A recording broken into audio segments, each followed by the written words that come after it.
decides to take his gases because he has full saturation. It's very standard. Notice he's not overcommitting to this third base here. He's not transferring drones. He's not taking the gases. It's like, hey, if this base dies, that's fine. I'm fine with it. I have 2 bases fully saturated.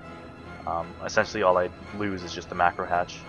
And it also opens up these counterattack possibilities. Let's see. Where are our opponent's units? Why does he have nothing? Oh, he's got a double drop on the way. I see. I really don't think it's going to do much though. It's very, very late. It should be coming like a minute ago. I don't know why it's so late.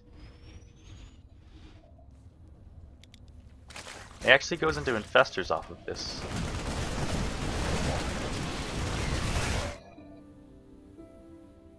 I actually like this choice as well. The problem with Mutalisks is they become less effective as your opponent gets more upgrades. It's 11 minutes in the game, so chances are your opponent does have an upgrade. This guy doesn't. I don't know why. But yeah. So like I'm just saying, like 3/3 mutas versus 3/3 marines, not good. It's like less effective than 0/0 mutas versus 0/0 marines. As weird as that sounds, just because the upgrades scale better.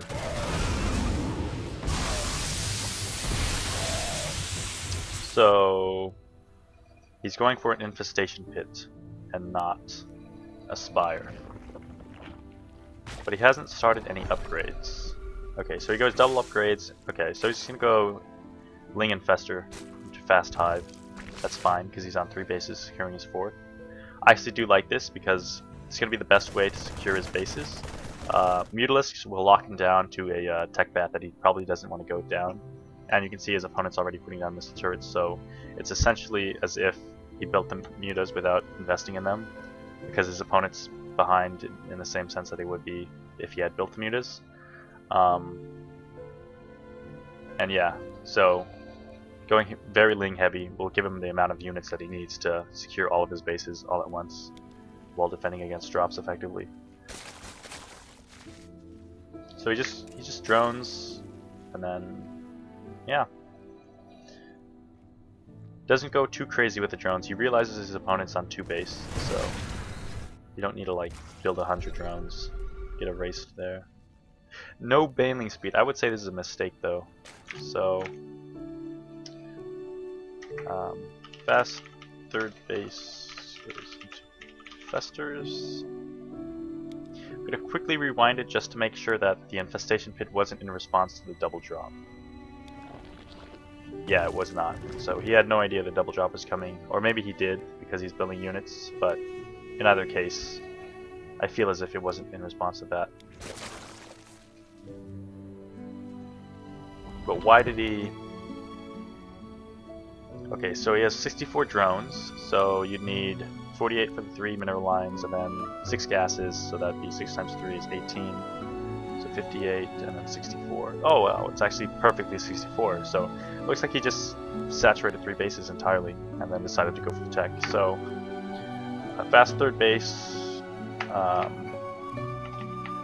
into infestors, place double evo plus... Oh, what did I just do? Okay. Place double evo plus infestation hit when you hit 64 drones. 3 bases fully saturated plus gases. Obviously you can go up to 12 more drones because you can have 20 per mineral line, but that's only if you need the 4th base. Realistically, our opponent here is stuck on 2 bases. He doesn't even have 3rd base started, so there's no need for a higher drone count. You're just going to leave yourself vulnerable. Especially because you need a lot of supply to just saturate the bases and to defend against the bases, because you have to leave units everywhere. How are we doing on time? We're actually at 23 minutes here, so we're going to go ahead and take a 10-second break and then show a commercial.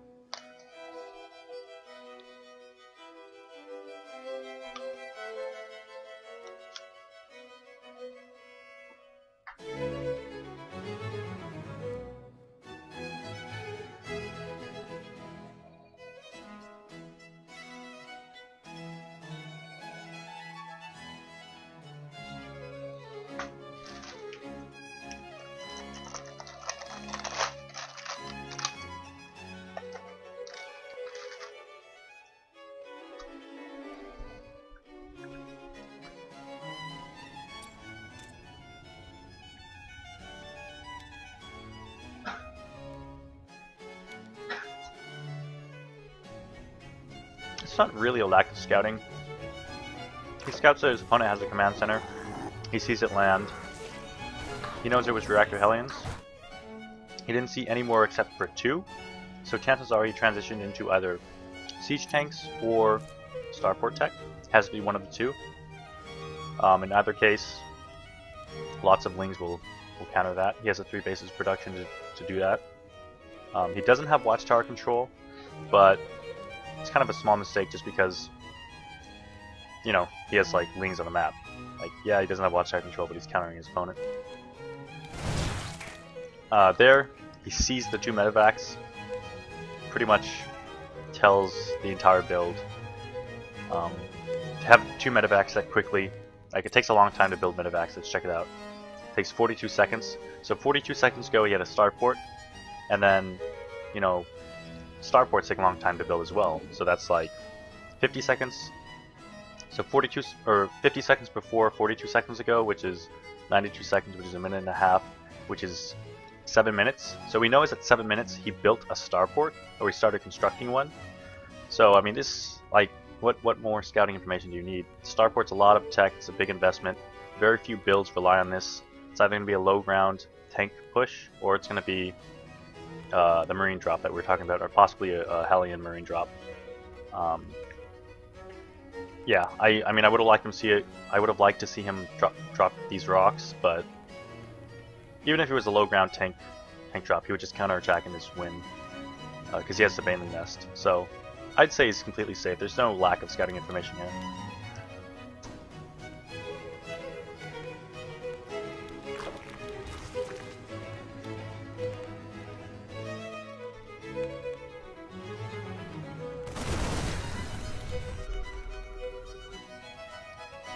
And then from here, this game's pretty much over. Leads units behind, that's great. And an Investor, also great. Creep spread's really good.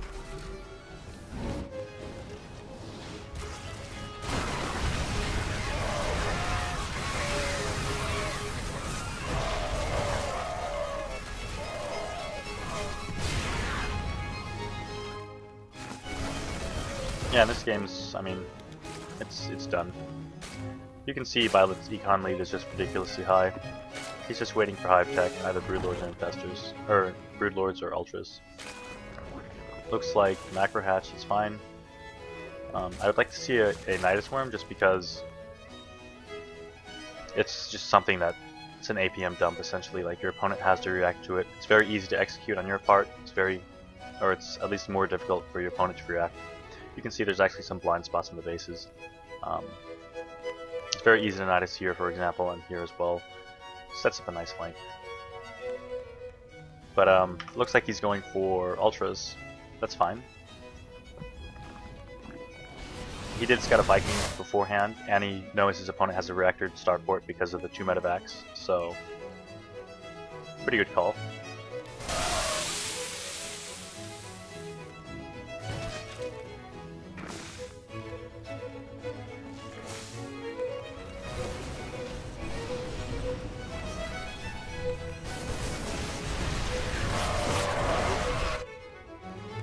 Yep.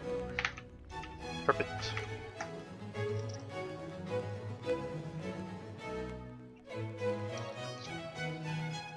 So we went for Ultras this game because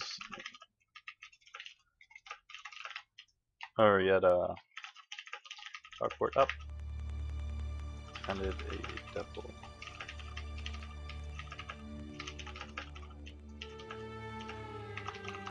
We're gonna put this in timing. Well, no, we can't because his opponent wasn't macroing very well, so all of his timings got screwed up, which is unfortunate. But okay, we'll just put this in timings as something else. ZVT. We'll say if you scout a medevac or 2, you know that your opponent built a starport 1 minute, 32 seconds ago. Right? Because it would be impossible for those medevacs to appear if this were not true. Just because obviously you need a starport build in medevac. Which gets you a lot of scouting information, actually. A lot of scouting information.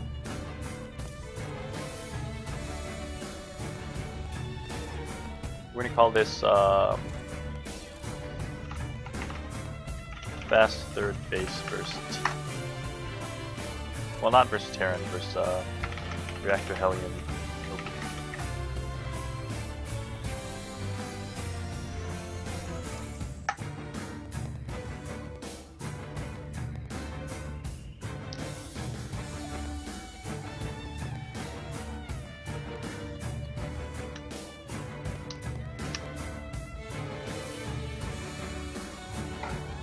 Sorry if there's no enthusiasm. It's here to learn, not to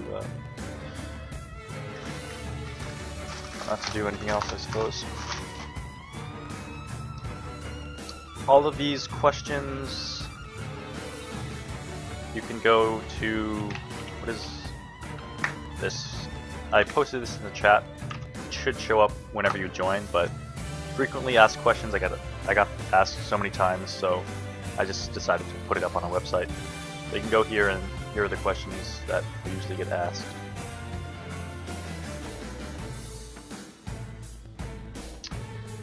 Anyway, CVZ again, probably not going to be very good, so we're just going to put it on ×8.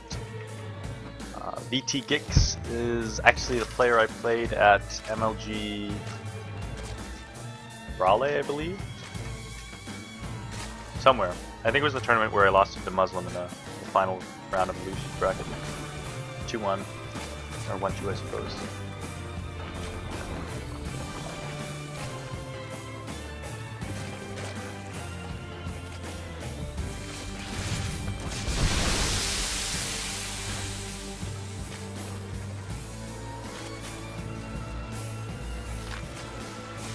Pilot's got 29 drones.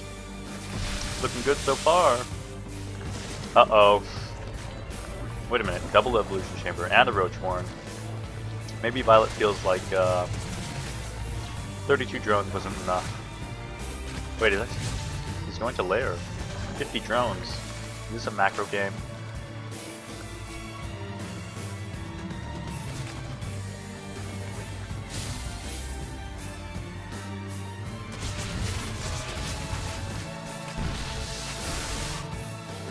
Opponent's going Mutas. I actually like this. Double Evo fares very well against Mutas, because when you transition to Hydras, they're just so strong.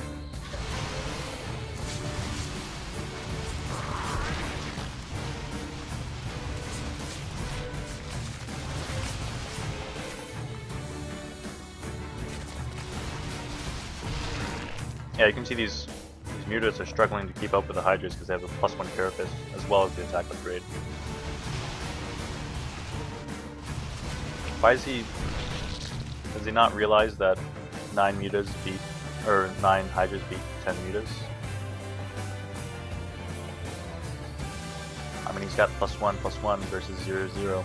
And he can just pull queens if he needs. Maybe he thought it was more important to kill the Overlord so he would supply block his opponent. That could be the thought process here. We can see our opponent's, or Gix's supply block. But now the Hydra count's too low to engage this amount of Mutas. I mean, yeah, it just got cleaned up. It wasn't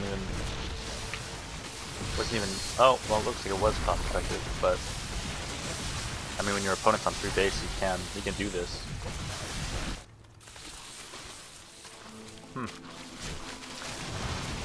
That was a lot more effective than I thought it would be. I think it's because Gix ended up transitioning to Roaches too soon. Violet only built 9 Hydras this entire game. If Gix just, you know, kept building Mutas, I mean, he already had 15. If he just went